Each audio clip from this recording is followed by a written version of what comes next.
Thank you, Dr. Eid, for joining us today.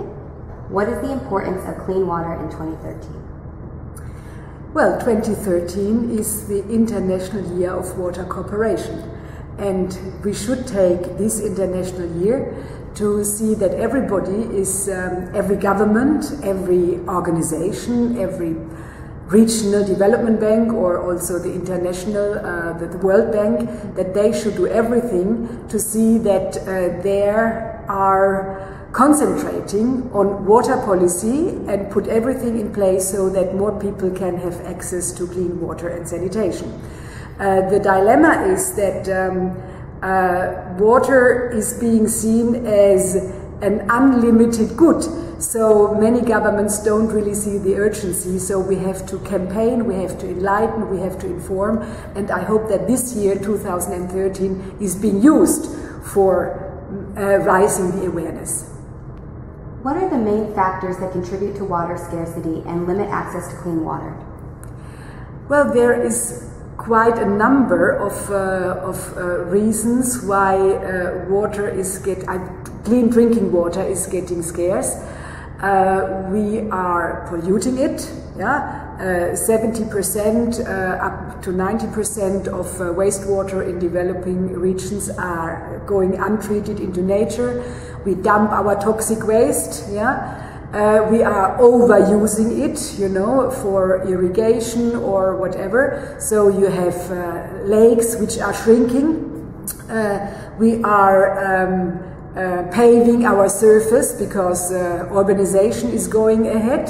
So rainwater cannot really go down into our groundwater reservoirs.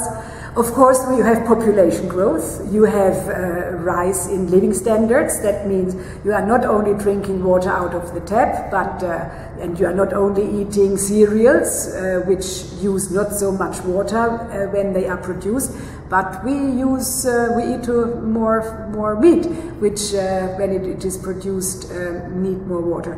So there are various factors, and one, of course, is that a very important one, that there is not enough transboundary cooperation between governments, and some governments are really not very responsible when it comes to their domestic development strategies. They are not looking enough into the water sector. Rather than an isolated discussion of the water sector, how can a combined sector approach lead to increased economic development? Well, this is a very important question, because we are now in the international debate trying to convince experts in the different silos, like the water experts, the energy experts, and the food experts, you know, the agricultural experts, to use the so-called nexus approach, to see that water is in various sectors, and we have to interlink, and we have to see that you don't make decisions in one sector which has negative effects in the other sector. So the interdependency is necessary. That also means that in our administration system, in the governments, they have to get out of their silos, they have to cooperate more. In universities, in research, you know, you have to look more in an integrated manner into problems. So, for example, if you take urban design, don't start with sanitation, or don't start with, well, how do we get food into cities, but just ask what are the problems in a growing city, and then you put interdisciplinary teams together, and they all cooperate, you know, from their angle, and then they get the best solutions.